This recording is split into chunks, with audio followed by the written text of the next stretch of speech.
Thank you for joining us, Doctor. Thank you for having me. Let's see that. Tell us, our audience, our television audience, a bit about yourself. You have a very impressive background. No deny it. That's very great.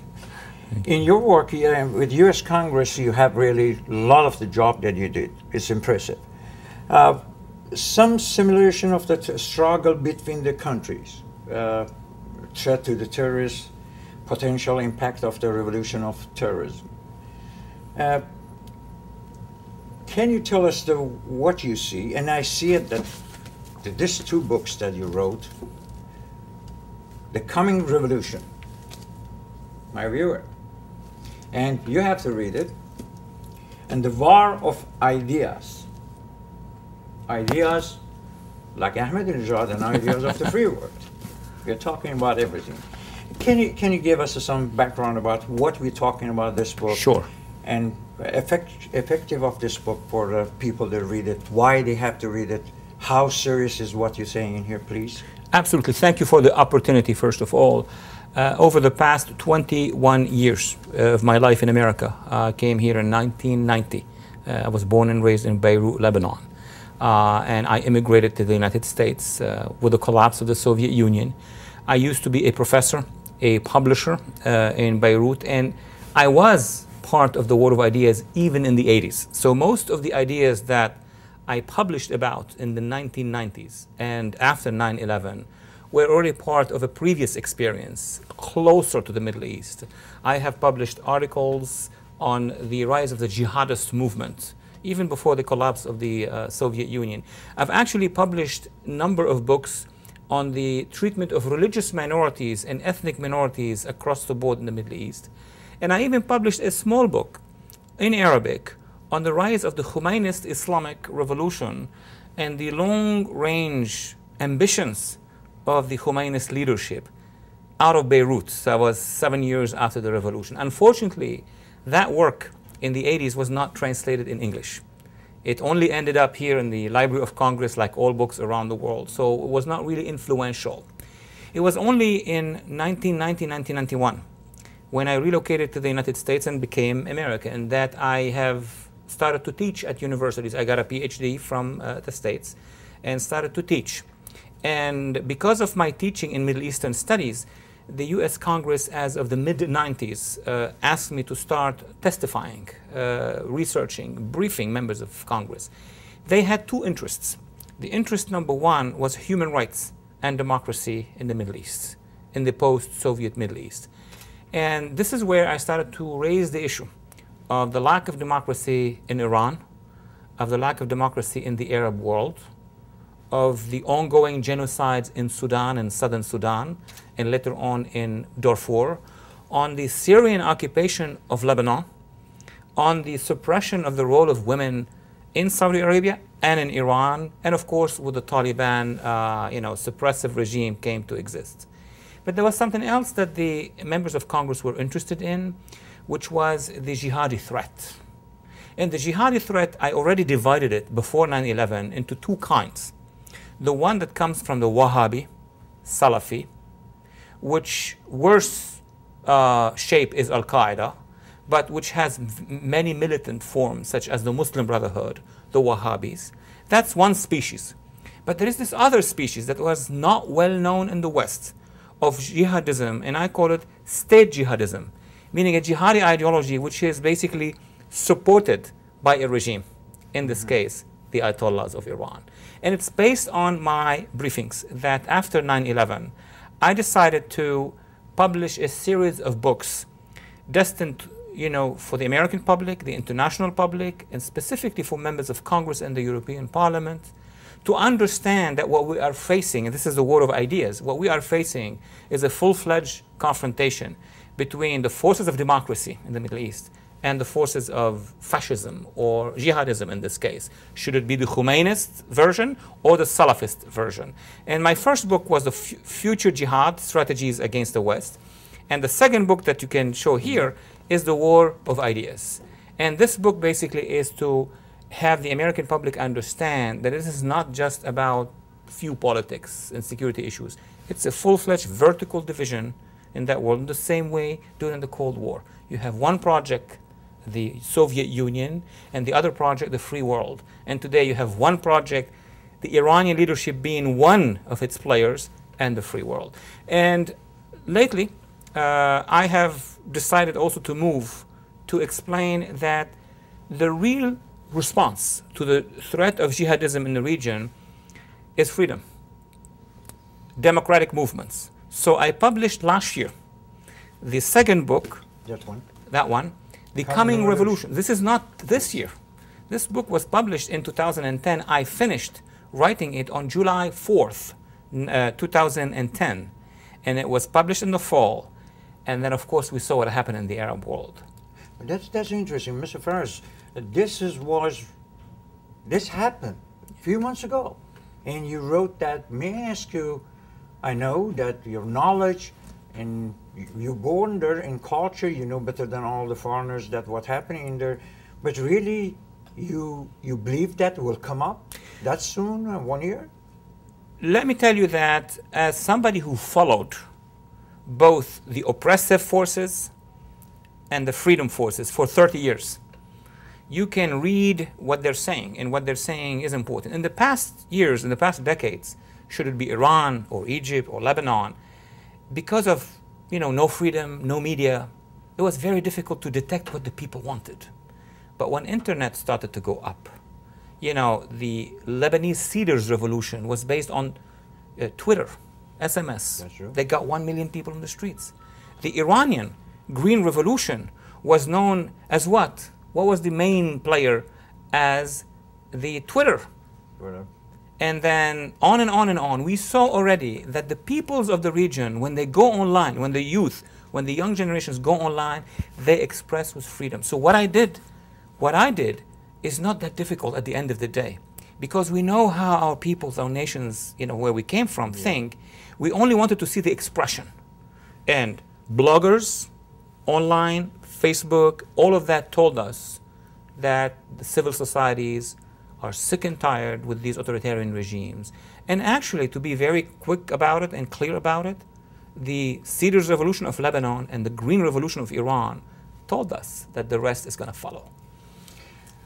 Mr. Faris, I saw Lebanon when I was young. I was singer, and I were only in Beirut for 2 days. Still, I'm 69. I remember how beautiful it was. Yeah. And it was for me very sad. We call it the Paris of the Middle East. Right. And I don't know, still I don't know how changed that country now, still after years and years, that beautiful country with that good people. Why they don't have the one country always fight? Now is everybody out of country helping someone to, like this Hezbollah or someone, to destroy that country. What happened to the Lebanese people? We know that what happened to Iran, mistake was us and other countries out there that didn't help us to get, because everybody thought the changing the regime of Shah will get the people what they didn't have. But with this revolution, they lost everything they had even. Yeah. Because, what happened? I read you very well, because I was probably much younger when I was in Lebanon, and there were many Iranians who used to visit Lebanon. See, Beirut and Tehran were the Paris and the New York of the Middle East. This was vibrant, large segments of educated people, large number of universities, of newspapers, journalists shuttling from Beirut to Tehran. So these populations lived a similar experience before. And then a similar force, one force, took over in Tehran in 1979. That's the Khomeinist regime, the Pasdaran and all their militias. And then exported to Lebanon, to the Bekaa Valley, as of 1981. Pasdaran, Revolutionary Guards, who started to work on forming an organization which name became Hezbollah. And that Hezbollah, with the help of another authoritarian regime, the Syrian dictatorship, which, by the way, now is fighting its own people, to form a very large organization, claiming that they were there for the fight against Israel. Reality was that they received training and money and support from the mothership. You come from the mothership, and I come from the small ship. And the mothership helped Hezbollah and its allies basically to take over large segments of Lebanon. And today, reality is that Lebanon is suffering from the omnipresence of a terrorist organization, and we saw that the Hezbollah have a problem with the United States, with France, went as far as Algeria, but in Lebanon, they have persecuted Lebanese. Hezbollah has attacked the Lebanese population on May 7 and 8 of 2008. So, as in Iran, Lebanon has the problem of a fundamentalist force which is opposed to democracy, which has an ideology which is jihadist. But I feel that in Lebanon and in Iran, you have also the same responses. The solution is not coming from the outside. It's coming from the inside. 1.2 million or more Lebanese took to the streets of Lebanon. They had Sunni, they had Christian, they had Shia, they had Druze, and 1.5 million people took to the streets of Tehran a few years later. They had from all the areas, and they had women, they had young, they had older, and they had people from middle class and lower class. I think those two countries are the ones which are going to do the ultimate change of the Middle East. What happened in Tunisia, in Libya, what's happening in Syria today are the spring of the Arabs, or the Arab Spring. What will happen in Iran and Lebanon will be the Middle East Spring. I don't know, I love to have your idea about these things that the Iranian people, a lot of the people of Iran, they saying it. They said that this is not the first time that America doesn't deliver what they promise. It happens in Iraq before with Kurdish people. And now this time, we came to a street. We came to a street that say we don't want this government. We don't want to be hated by the other country, and we don't hate anyone. We want a peace, we want a love, we want something. And we expected at least the President of the United States will support us. But they didn't. They didn't say it. We thought that they are there for us. What you think? What's your idea about that? What you think about that? It is very sad to think that at a very opportune moment of history, whereby the leadership of the United States could have, with words, not with planes, not with soldiers, not with money, with words, shift the balance in Iran and send a strong message to the Iranian people and to those hundreds of thousands of young people, the people of Neda. And that would have basically begun the struggle against the authoritarian regime.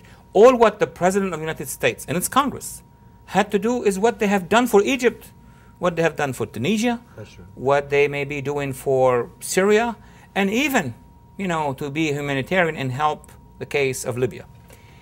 When in June of 2009, for the first time, we were in disbelief to see how courageous were the Iranians and the younger and the youngest, 1.5 million people in the streets of Tehran.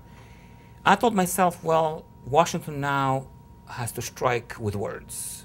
Unfortunately, to be clear about it, the advisors, the academics, the scholars who usually provide advice to the decision makers said that if you say any word, they will backfire. But who was behind those academic advisors and scholarship? Petrodollars, dineros. So when the statement came out of the administration that we don't want the United States to be seen as meddling in Iranian domestic affairs, that was the result of years of scholarship that was putting pressure on the administration and telling them, don't disturb it because there will be a backlash. Well, what happened in Egypt? What happened in Tunisia and the rest of the Arab world is the opposite. Actually, what happened in Eastern Europe. You remember when Eastern Europe rose, Eastern Europeans in Poland, in Czech, in Slovakia, in Romania told us, we were waiting for a word. That's true. And I think the Iranian people, smart people, educated people from all walks of life, are waiting for a word. And when that word will come, basically it will change the landscape of politics. And I think now that the president in his speech for the Middle East and now in London has begun that change. We needed to go faster. I hope the president doesn't do it because he's for re-election. I hope the president knows that really even America needs, because what we're going, they started from, let's say we lost to Lebanon, we lost to Iran, then we had Afghanistan and Pakistan. What will happen to America in the Middle East? And even the company, oil company, they don't see it. What will happen even for them? with the situation. Mr. Faris, really, I had a lot of the things that we had to ask you. But you are exceptional, my guest, that we have a lot of the things to know, and I don't need to go to the note to what I ask you. I hope that you come and you let me to interview you more, and I want you to, your voice heard by the Iranian people, and I hope that we do something, and we have something, and I hope the president and the government does something really this time for Iranian, and not the lobbyists of the Khatami, Rafsanjani in here, and the oil companies. I do want to thank you for giving me the opportunity to be heard by the Iranian people, a bright people, especially the young men and women. And it's a commitment for me to you that I'll be back on that program and we'll talk more. I appreciate it, sir. Thank you. Very much Merci. for your time. Merci.